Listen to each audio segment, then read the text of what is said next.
दोस्तों नमस्कार, कैसे हैं आप सभी लोग। दोस्तों आज की वीडियो के माध्यम से हम सभी लोग जानेंगे कि हैग्री अवतार की संपूर्ण कथा। जब जब पृथ्वी पर धर्म की हानि होती है, भगवान किसी न किसी रूप में अवतार अवश्य लेते हैं। श्रावण मास की पूर्णिमा के दिन मनाए जाने वाली हैग्री जयंती का महत्व और भगवान विष्णु की इस कथा को जानने के लिए यह वीडियो निश्चित रूप से देखें। दोस्तों अगर अभी तक आपने चैनल को सब्सक्राइब नहीं कर रखा है तो प्लीज़ चैनल को सब्सक्राइब कर लें और बेल आइकन को जरूर ऑन कर दें। हैग्रीव जयंती को भगवान हैग्रीव के जन्म दिवस के रूप में मनाया जाता है। शास्त्रों के अनुसार श्रावण मास की पूर्णिमा के दिन ही भगवान विष्णु जी का हैग्रीव के रूप में अवतरित हुआ था। भगवान विष्णु के इस अवतार में उनका सिर घोड़े का और बाकी शरीर मनुष्य का था। भगवान विष्णु की यह अवतार राक्षसों द्वारा चुराए गए वेदों को पुनः प्राप्त करने के लिए किया गया था। इस दिन भगवान विष्णु के भक्त का ज्ञान का आशीर्वाद प्राप्त करने के लिए उनके हैग्री अवतार की विशेष पूजा हम करते हैं।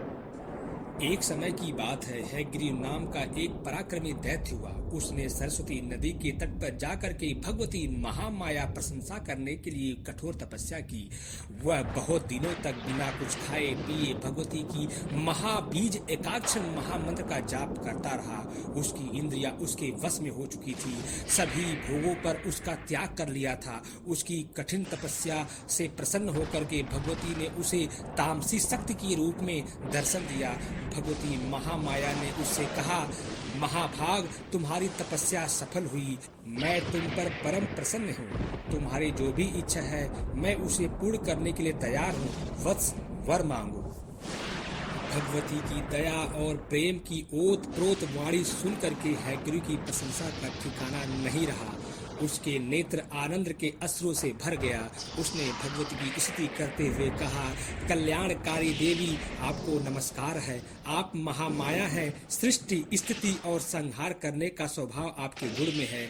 आपकी कृपा से कुछ भी असंभव नहीं है। यदि आप मुझ पर प्रसन्न है तो मुझे अमर होने का वरदान देने की कृपा करें।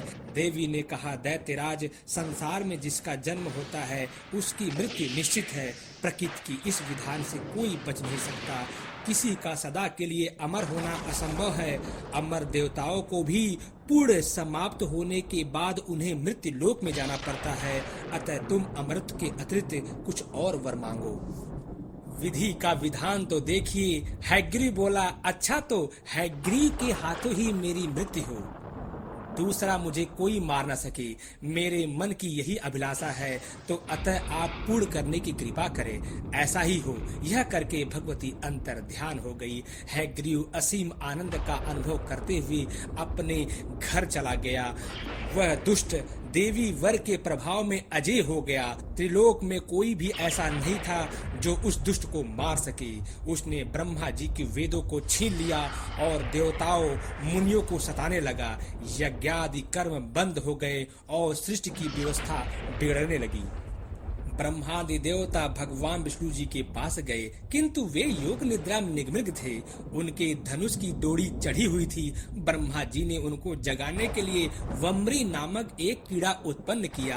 ब्रह्मा जी के आदेश से वह कीड़ा भगवान के धनुष की प्रतिष्ठा को काट दी। उस समय बड़ा ही भयंकर आवाज हुआ और भगवान विष्णु जी का मस्तक कट करके अदृश्य हो गया। सिर रहित भगवान के धड़ को देख करके देवताओं के दुख की सीमा नहीं रही। सभी लोगों ने इस विचित्र घटना को देख करके भगवती की स्तुति की।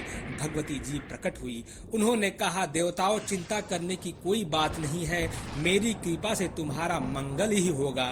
ब्रह्मा जी एक घोड़े का मस्तक काट करके भगवान के धड़ से जोड़ दे, जिससे भगवान का हैग्रीव के रूप में अवतार होगा।